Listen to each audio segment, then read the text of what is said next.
Hi friends, today we are going to discuss a very famous poem of William Shakespeare.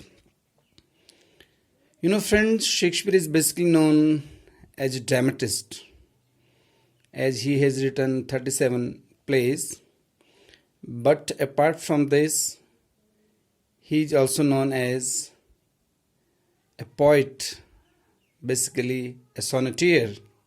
He has written 154 sonnet, and we have taken for discussion today his sonnet number 55. It is entitled as Not Marble Nor the Gilded Monuments. Shakespearean sonnets are basically divided into three quatrains followed by a heroic couplet. And the rhyming scheme of Shakespearean sonnet is AB, AB, CD, CD, EF, EF, and GG. It is a 14-line poem and it is different from the Petrarchan sonnets. Dear friends, in this poem, Shakespeare, the poet, consoles his beloved or his friend, as mentioned that he used to love a dark lady, which he never mentioned throughout his writing career. And so this is supposed to be addressed to both the friends, the male friends and the female friends. He says that the people make great monuments in the loving memory of their beloveds, their friends, but I will write a poem in your loving memory, and that will outlive or that will long last than that of those historical monuments, the marble structures, the statues and everything, because these poetic lines or this poem is long lasting. It will always keep your memories for a longer time. So here starts poem. Not marble nor the gilded monuments of princes shall outlive this powerful rhyme. हे प्रिय तुम्हारी याद में, हे दोस्त, हे मित्र तुम्हारी याद में जो मैंने यह कविता लिखी है, इसकी उम्र उन संगमरमर के बुतों से ज्यादा और उस सोने की परत चढ़ी हुई राष्ट्रीय स्मारकों, ऐतिहासिक इमारतों जो राजाओं की हैं उनसे भी ज्यादा चलेगी. Shall outlive this powerful rhyme. इस कविता, इस जो मैंने तुम्हारी प्रेम में, the poem which I have written, this rhyme I have written in your loving memory, this will long lasting, this will be, ये बहुत लंबी चलेगी और ये उन सारे संगमरमर ऐतिहासिक इमारतों से ज्यादा भी इसकी उम्र होगी. But you shall shine more bright in these contents than unswept stone. और जो तुम्हारी यादें हैं वो ज्यादा चिरस्थायी रहेंगी, चिरकाल तक रहेंगी. Shall shine more bright in these contents. किस कंटेंट्स में? जिन काव्यात्मक पंक्तियों में उसने उसकी तारीफ करी है, उसकी यादों को सजाया है. देन अनस्वेप्ट स्टोन, बजाय उन धूल से भरे हुए जो मूर्तियां होंगी, क्योंकि कुछ सालों बाद जो किसी प्रेमी ने अपनी प्रेमिका की याद में बनाए हैं, स्मृति में बनाई हैं, उनको कोई साफ करने वाला भी नहीं होंगे, धूल से, गंदगी से भरे होंगे. बिस्मेड विद स्लटस टाइम, और जिन पर समय की काली पुती जमी होगी, क्योंकि समय के साथ हर चीज धूमिल हो जाती है, लेकिन जो मेरी यह कविता है इस समय के साथ साथ और चिरस्थायी आपकी स्मृति को संजोए हुए रहेगी. When wasteful wars shall statues overturn, generally when the wars come to happen, the statues are overturned by one emperor of the others.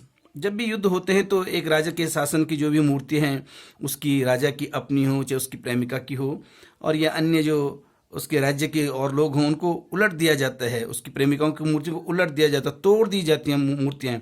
And broils root out the work of masonry, और जितनी भी खूबसूरत कलाकृतियाँ किसी ने अपने प्रेमी, अपने दोस्त, अपने सगे संबंधी के बारे में बताए हैं, लेकिन युद्ध उन सबको ध्वस्त कर देते, नष्ट कर देते हैं। लेकिन हे प्रिय, मेरी यह कविता ध्वस्त होने वाली नहीं है, क्योंकि इमोर्टल है, ये भाव में है। इसको हमने पदार्थ रूप में आपकी स्मृति को नहीं संजोया है, बल्कि यह जो कविता है जो आपके प्रेम की स्मृति में लिखी गई है, ये कालजयी है, इसको काल भी नहीं खा सकता है। समय की जो चक्र है वो इसको भी धूमिल नहीं कर सकता है। मैसनरी जो राष्ट्रीय कार्य होते हैं, nor Mars his sword nor wars quick fire shall burn the living record of your memory, और तुम्हारी जो स्मृतियां हैं खूबसूरत और जो प्रेम से भरी हुई स्मृतियां हैं मेरे पास, उनको न तो मार्स कहते हैं युद्ध का देवता, उसकी तलवार नहीं उसको जला सकती है, और नहीं वो उसकी जो बड़े बड़े युद्धों की जो आग है उसकी तलवार भी इस स्मृति को नहीं जला सकती है। The living record of your memory, against death and all oblivious enmity shall you pace forth, दुनिया में सबसे लंबे समय तक चलने वाली जितनी भी चीज़ें हैं, अगेंस्ट डेथ, मौत के खिलाफ भी, in all oblivious एनिमिटी, all oblivious एनिमिटी कहते हैं कि इस तरह की शत्रुता जो तुम्हारी स्मृतियों को भी धूमिल कर सकेगी, किसी भी स्मृति को धूमिल कर सकती है, लेकिन उससे भी आगे यह कविता आपको रखेगी, आपकी स्मृतियों को रखेगी, आपकी यादों को रखेगी। Against death and all oblivious enmity shall you pace forth, तुम्हारी याद में लिखी हुई जो यह कविता है इन सब से भी आगे तुमको रखेगी, अर्थात तुम इनसे भी ज़्यादा कालजयी होंगी। हर वह चीज़ जो काल जिसको मिटा देगा, समय का चक्र जिसको धूमिल कर देगा, लेकिन यह कविता जब तक यह पृथ्वी रहेगी तब तक तुम इस कविता के माध्यम से हमेशा जीवित रहोगे, अमर रहोगे। Against death and all of this enmity shall you pace forth, your praise shall still find room even in the eyes of all posterity, और योर प्रेज, तुम्हारी जो प्रशंसा है, shall still find the room even in the eyes of all posterity, posterity कहते हैं आने वाली जो पीढ़ियां हैं उनकी आंखों में भी तुम स्थान पाने में सफल रहोगी, जबकि उनकी आंखों से बहुत सारी चीज़ें समय के काले चक्र के आगे समाहित हो चुकी होंगी, लेकिन इस कविता के माध्यम से तुम आने वाली पीढ़ी में भी अपना स्थान पाओगी। Even in the eyes of all posterity that wear this world out to the ending Doom,